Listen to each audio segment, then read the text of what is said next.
Here I am with this magnificent bronze sculpture in Texas. Hello, my crafty friends. I'm going to show you here how I made this mermaid mirror. I wanted the paint job to look like the mirror had been underwater for a long time. So I'm going to talk about that a little bit later in the video once I start painting. Right here, I am going ahead and using my molds on this piece of wood cutout that I found at an estate sale of a mermaid. And it was the exact size that I needed to go across the top of this mirror. So that was like really cool that that happened.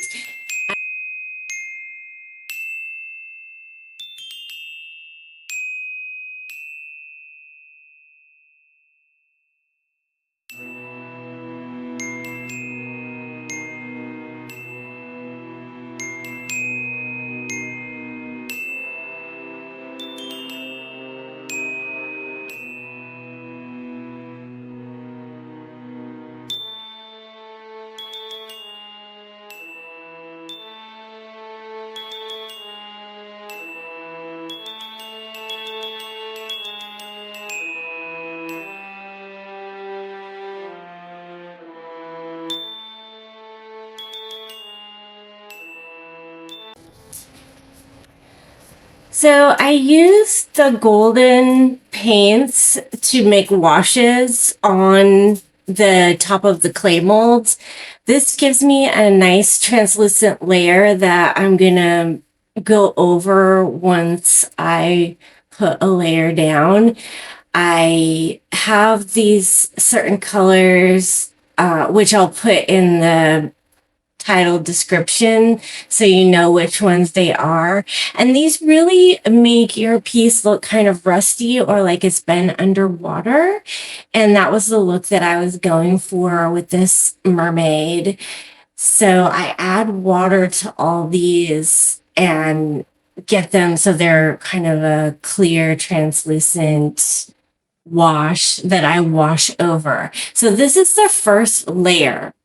Then I go ahead and use a hair dryer to dry this completely before I put on a second layer. And I will put in the notes what layer I do first and what layer I do second, so you can make that same look as well. So now I'll just kind of show you how I paint this stuff on. Golden paints are kind of expensive, but because you're using washes, they can really go a long way if you like this look.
really need to make sure that that first coat is very dry, because basically you're adding a translucent layer over the top of the colors to make these secondary colors. So it's all about the layers on this piece.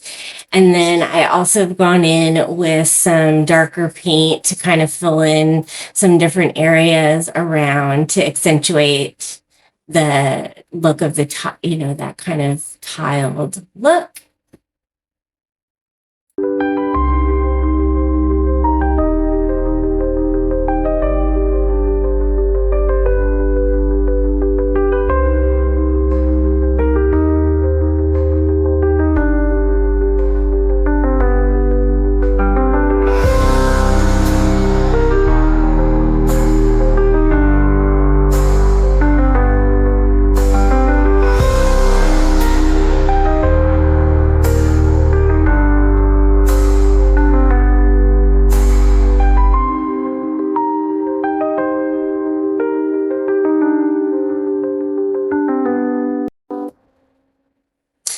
I glued this to the mirror with E6000 glue and really let that dry overnight. I did use a lot of the E6000. I'm not sure what else you can do to attach it, but E6000 is a very strong glue, and it works very well on this type of project.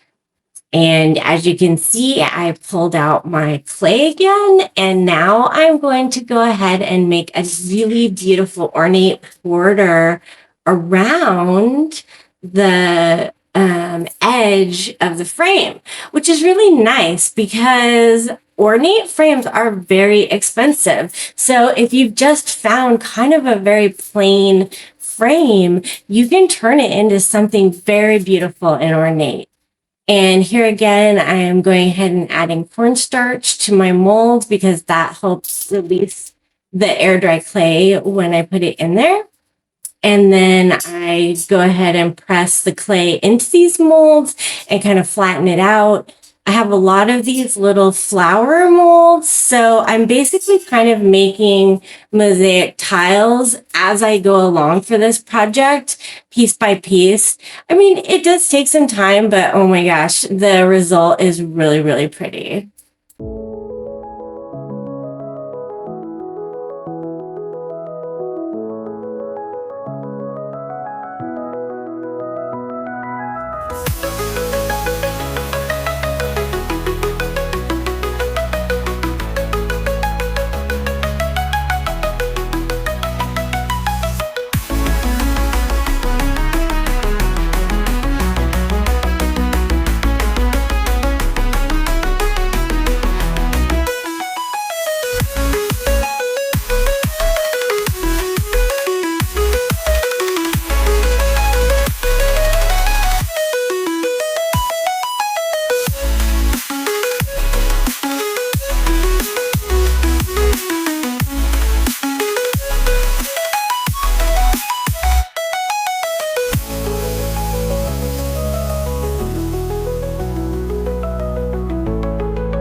So something to know about doing the painting is to make sure that you're putting on a white base coat, because that gives you the freshest kind of undercoat to put these washes on. And I don't know if I said that earlier, but on the Mermaid, I also painted the whole thing with like a white chalk paint prior to putting on anything with the molds. And then here you can see where I've used the washes again. This brown, Van Dyke Brown is a really cool undercoat, and then I put the other color on top of that, and it looks really kind of rusty and like it's been aged.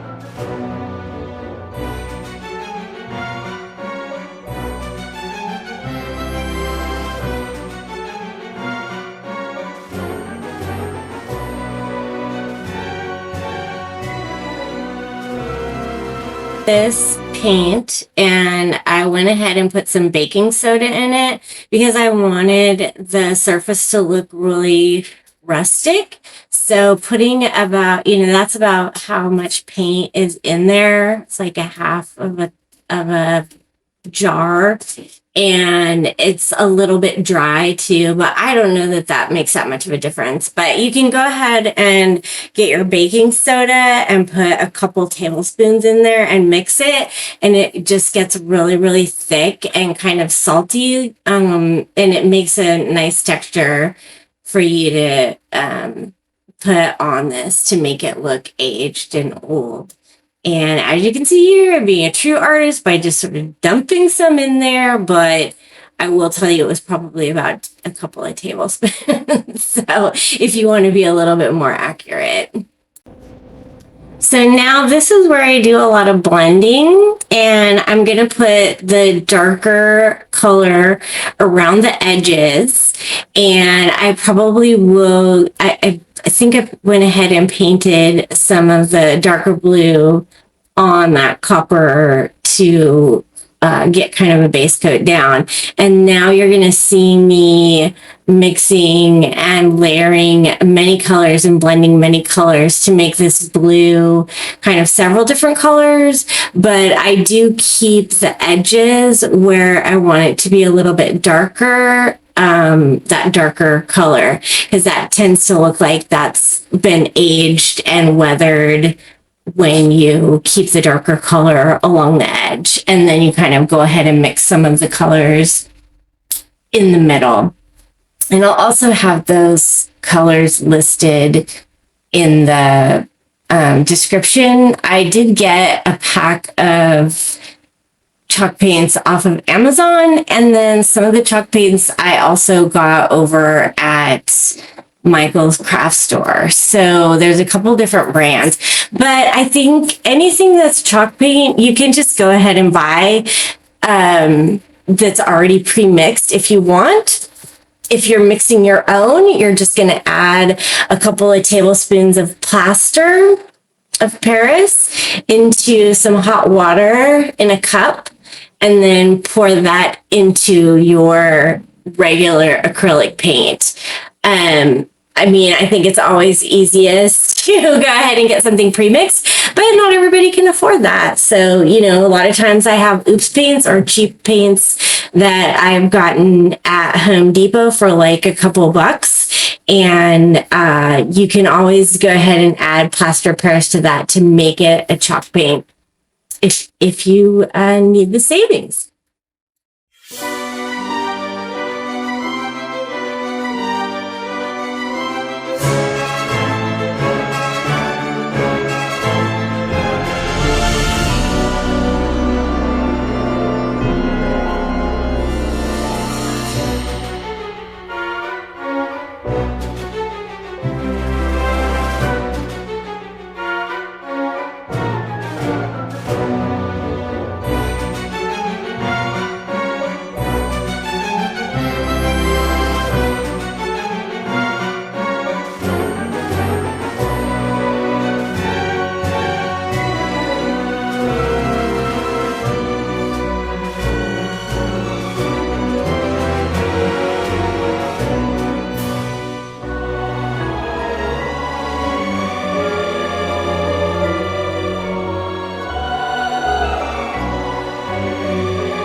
hope this video was helpful for you in your work, or you just enjoyed relaxing watching me paint. I mean, that's totally valid too. I have to say, a lot of times I watch other artists painting before I go to sleep at night, and it's so soothing and relaxing. So either way, if this is helpful for you, please like and subscribe my video so that I can continue doing this. It really helps other people find me that are wanting to upcycle, pieces that are going to probably end up going into the trash. And I just enjoy it so much, and I enjoy so much sharing with you. So please subscribe to my channel. It helps me so much. I appreciate you, and I'm excited to always share something new with you. Ask any questions you want in the comment. I'm an open book. I'll love to tell you anything that you need help with.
Here's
the final piece. It turned out so wonderful, and I just think it's super pretty, and I enjoy it so much.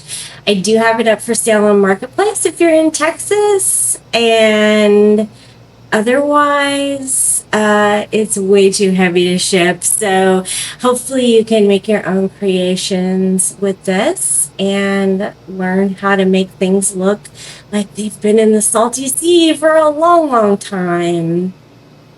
Appreciate you guys watching, and there's also another video called the Mermaid Desk that I made with this. If you'd like to see the matching desk, go back to my channel and click on Mermaid Desk, and there's also some more photos of this with that.